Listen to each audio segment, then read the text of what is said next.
नमस्कार। India debate में आप सबका स्वागत है। मैं हूं आशुतोष पाठक। मित्रों, सबसे बड़ा सवाल यह है कि ममता बनर्जी आखिर में चाहती क्या है।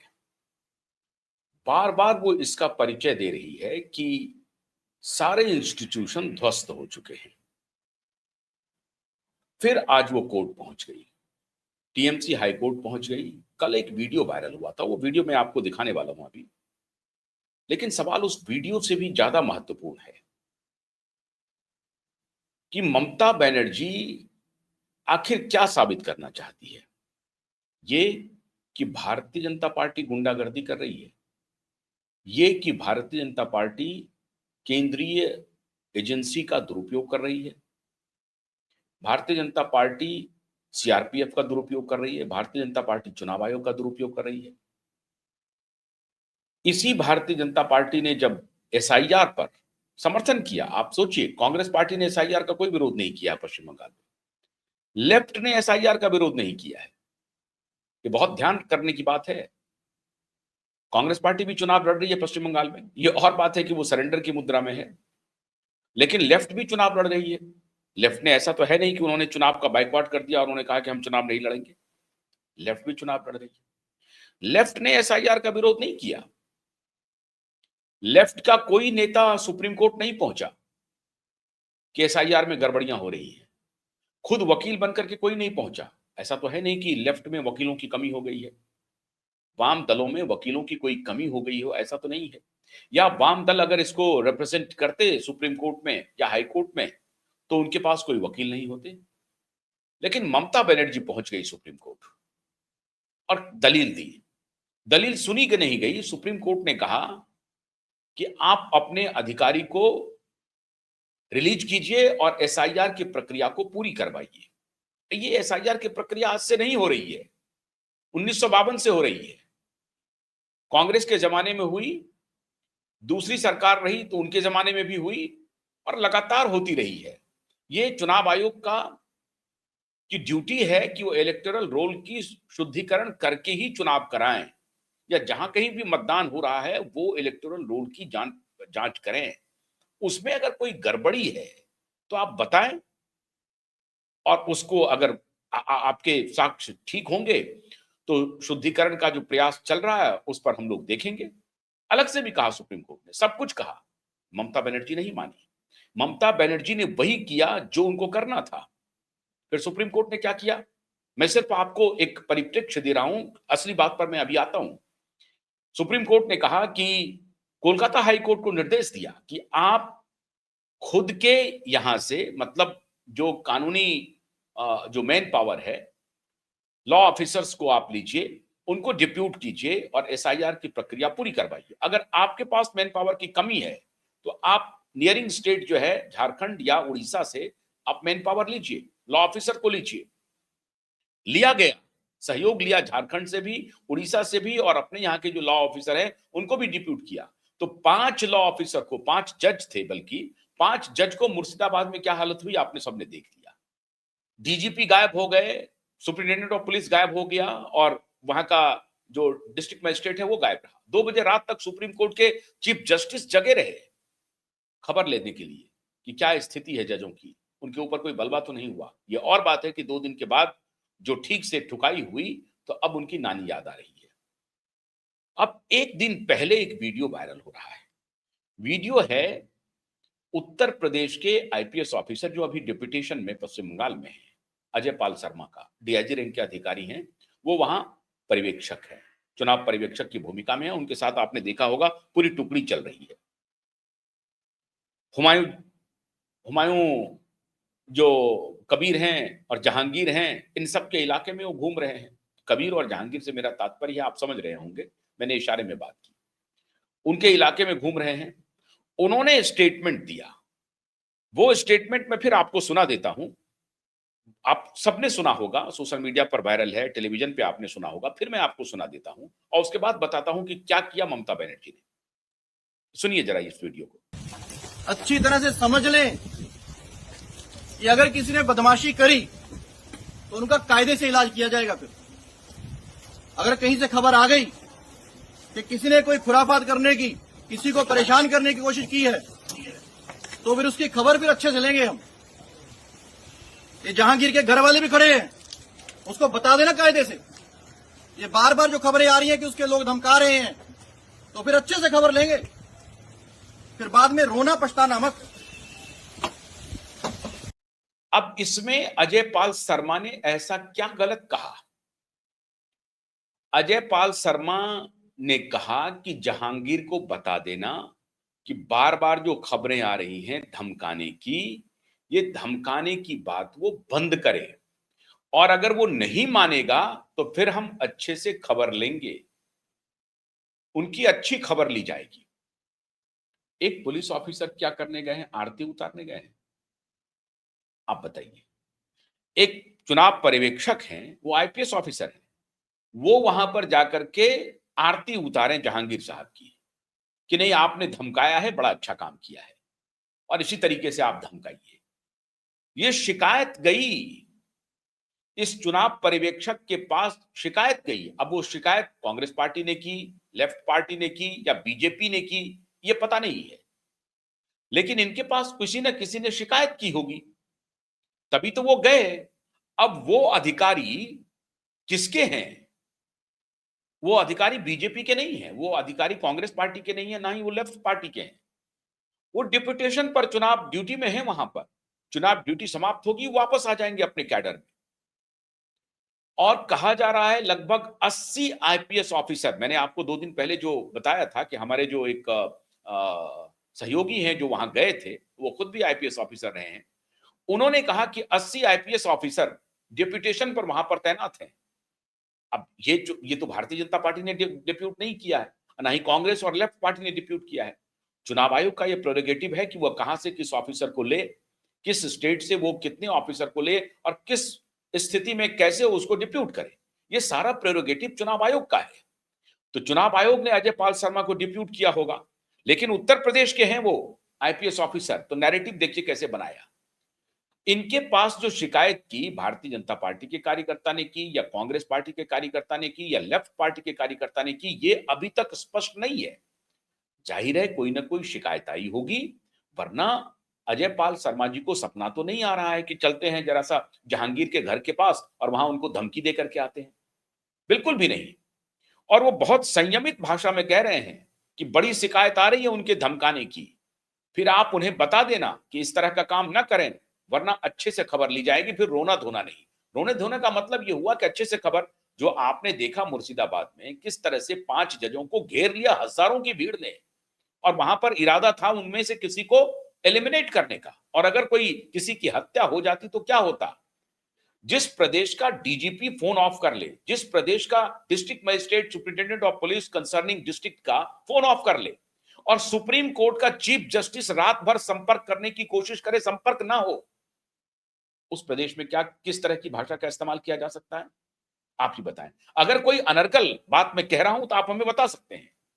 आपके सामने दृष्टांत है कि चीफ जस्टिस ऑफ इंडिया 2 बजे रात तक जग करके रिपोर्ट लेते रहे, और अपने लॉ ऑफिसर का, अपने जजों को जो उनके ही आदेश पर डिप्यूट किया गया था एसआईआर की ड्यूटी में, उनको जब घेर लिया गया है और पुलिस ऑफिसर जो एडमिनिस्ट्रेशन है वो गायब है। अब उसके बाद वहां पर अजय पाल शर्मा जाएं और उनकी आरती उतारें, जो धमकी दे रहे हैं, वोटर को धमकी दे रहे हैं, सीधा सीधी चुनाव प्रक्रिया को, मतदाताओं को धमकी पहुंचाई जा रही है श्रीमान जहांगीर की तरफ से। और उसके लिए ये कहा जा रहा है, जो इकोसिस्टम है वो इकोसिस्टम कह रहा है कि नहीं उनकी आरती उतारी जानी चाहिए। देखिए ये यूपी योगी के पुलिस ऑफिसर किस प्रकार की धमकी की भाषा दे बोल रहे हैं। उसको जोड़ दिया गया योगी के पुलिस ऑफिसर से, क्योंकि वो उत्तर प्रदेश से गए थे, तो उनको कह दिया गया कि योगी का आईपीएस ऑफिसर है। योगी के पुलिस ऑफिसर देखिए पश्चिम बंगाल में किस तरह की भाषा बोल रहे हैं। बनर्जी और टीएमसी पहुंच गई हाईकोर्ट। हाईकोर्ट में सुनवाई हुई आनंद फानंद में। अब आप इसी से अंदाजा लगाइए, हाईकोर्ट को इस बात का इल्म नहीं है क्या? इसी हाईकोर्ट ने अपने लॉ ऑफिसर को, अपने एक्टिव डिस्ट्रिक्ट कोर्ट के जजेस को, सबको डिप्यूट किया था एसआईआर के लिए। क्यों किया था? इसलिए क्योंकि स्टेट गवर्नमेंट ने अपने एम्प्लॉय को रिलीज नहीं किया। और जो अपने एम्प्लॉय को रिलीज किया वो अनियमितता बरतने के लिए उनको रिलीज किया गया था। मतलब वो चाहते थे कि हमारे कुछ अधिकारी हों जो उसमें गालमेल करें। 91 लाख वोटर लिस्ट से नाम कटे हैं, तो ये सभी शुद्ध मतदाता थे। तो शुद्धिकरण किस बात की हो रही थी? अगर ये सारे शुद्ध मतदाता थे तो क्या उनको काट करके शुद्धिकरण हुआ है लिस्ट का? ऐसा तो नहीं है। इसका मतलब है अशुद्ध मतदाता थे, इसीलिए शुद्धिकरण अनिवार्य था और इसीलिए चुनाव आयोग ने इस शुद्धिकरण की प्रक्रिया को अंजाम दिया। 91 लाख वोटर मतदाता कट गए और अभी कुछ 27,000 अभी पेंडिंग चल रहे हैं। अब इसके लिए भी मैंने एक दिन आपको बताया था कि 15 बरस और 15 बरस से अगर कम का फासला है पिता पुत्र की उम्र में तो उसको होल्ड पे रखा गया है, और अब 50 बरस से भी कम अगर फासला है पिता पुत्र की उम्र में तो उसको भी होल्ड पे रख दिया गया है। ऐसे मतदाता की संख्या लगभग 26-27 हजार के आसपास है, जिसको लेकर के कपिल सिब्बल, अभिषेक मनु सिंघवी डुगडुगी बजा रहे हैं सुप्रीम कोर्ट। तो बजाइए डुगडुगी, इसमें कोई दिक्कत नहीं है, आपको बजाने का पूरा हक है। लेकिन पहले तो विरोध किया मतदाता शुद्धिकरण का ही, एसआईआर का ही, उस पर बात बनी नहीं। अब जब अजय पाल शर्मा सीधा सीधा जाकर के फ्री एंड फेयर इलेक्शन के लिए इंश्योर कर रहे हैं, जो उनकी ड्यूटी है, इसीलिए वो वहां गए हैं। वो वहां चाय पीने पकौड़ा खाने नहीं गए या बंगाल की आबो हवा देखने के लिए नहीं गए हैं। उनके पीछे पुलिस का अमला चल रहा है, वो आगे आगे चल रहे हैं अजय पाल शर्मा, उनके पीछे देखिए पुलिस बल है। तो वो वहां चाय पकौड़ा खाने के लिए नहीं गए हैं। उनकी यही ड्यूटी है कि हमको फ्री एंड फेयर चुनाव करवाना है। तो अजय पाल शर्मा को डेपुटेशन से हटाने के लिए एप्लीकेशन मूव कर दिया हाईकोर्ट में। शर्म आनी चाहिए। हाईकोर्ट में मूव कर दिया, जिस हाईकोर्ट को पता है कि एसआईआर के मुद्दे पर आपने क्या किया था, तो उनको मालूम है कि चुनाव में आप क्या करेंगे। 800 गुंडों को फर्स्ट फेज के पहले गिरफ्तार किया गया, बल्कि उसकी संख्या 1000 के करीब थी। और उसके बाद सेकेंड फेज में आज तक भी अरेस्टिंग चल रही है, धारा प्रवाह। जहां कहीं भी जहां जहां आज सेकंड फेज में जहां जहां मतदान होने हैं वहां लगातार धरपकड़ चल रही है, एक्शन चल रहा है। बहुत सारे लोग तो तड़ीपार हो गए, भाग गए हैं। उनको लग रहा है कि साहब चुनाव में जीत हार जो होगी से होगी, हमको जो सिंडिकेट का पैसा मिलता था वो पैसा ले लो लेकिन फरार हो जाओ। उन्होंने पैसे भी ले लिए हैं, पैसा उठा लिया है, बयाना उसको कहते हैं। सिंडिकेट का जो बयाना मिलता है वो बयाना उनको मिल गया है, लेकिन घबरा रहे हैं। उनको लग रहा है कि साहब ये 3 लाख सीआरपीएफ के जवान घूम रहे हैं और अजय पाल शर्मा जैसे पर्यवेक्षक हर कॉन्स्टिट्यूंसी में मौजूद हैं। मैंने बताया ना आपको कि 80 आईपीएस ऑफिसर वहां पर तैनात हैं। अब और उसमें डायरेक्ट एडमिनिस्ट्रेशन के भी लोग हैं, आईएएस अधिकारी भी मौजूद हैं वहां पे। तो हर स्तर के अधिकारी वहां मौजूद हैं। इस बार चुनाव आयोग ने तय कर लिया है, न ययो न तस्यो वाली स्थिति नहीं है कि 2 कदम आगे बढ़ रहे हैं फिर पीछे हट रहे हैं। नहीं, इस बार free and fair election ensure करना चुनाव आयोग ने तय कर लिया है। वैसे भी आपने ज्ञानेश कुमार को गाली देनी ही देनी है। चुनाव आयोग जैसे ही चुनाव खत्म हो जाएगा उसके बाद ज्ञानेश कुमार निशाने पर आएंगे। बिहार चुनाव में भी यही हुआ, ज्ञानेश कुमार निशाने पर आ गए थे। तो चुनाव आयोग को मालूम है कि हम फेयर इलेक्शन करवाएंगे, फिर भी हमें यह कहेंगे कि हम तो मोदी के चमचे हैं, हम तो अमित शाह के चमचे हैं, हमको जो अमित शाह और मोदी कह रहे हैं वही हम कर रहे हैं, ये इनको मालूम है। लेकिन अमित शाह और मोदी ने अपना जितना काम करना है वो कर रहे हैं, मेहनत कर रहे हैं। मोदी पहुंच गए हैं सिक्किम, बच्चों के स्कूल में खेल रहे हैं फुटबॉल। यही गेंद को लेकर के पिछली बार ममता बनर्जी प्रचार कर रही थी, याद कीजिए। और यही गेंद को लेकर के जगह जगह घूमती थी और कहती थी खेला होवे खेला होवे खेला होवे। तो मोदी तो फुटबॉल खेल रहे हैं बच्चों के साथ, अब खेला हो रहा है बंगाल में। हाईकोर्ट हथौड़ा चला रहा है बंगाल में। हाईकोर्ट कह रहा है कि अजय पाल शर्मा को हम डिप्यूटेशन से बाहर नहीं निकालेंगे, हम इसमें कोई हस्तक्षेप नहीं करेंगे। ये चुनाव आयोग का प्रेरोगेटिव है। कैसे कर सकता है हाईकोर्ट? आप ही बताइए, कैसे कर सकता है हाईकोर्ट? मोदी वहां फुटबॉल खोल रहे हैं और हाईकोर्ट कह रहा है कि साहब अभी तो चुनाव आयोग सर्वे सर्वा है, आप चुनाव आयोग के पास जाइए। लेकिन चुनाव आयोग के पास ये नहीं जा रहे हैं क्योंकि इनको मालूम है, चुनाव आयोग ने तो इंश्योर कर लिया है, गुंडों से गुंडों की भाषा में ही बात होगी, सठे साठ्यम समाचरेत। इसलिए चुनाव आयोग को पता है कि यहां पर शालीन भाषा का प्रयोग करना अनुचित होगा।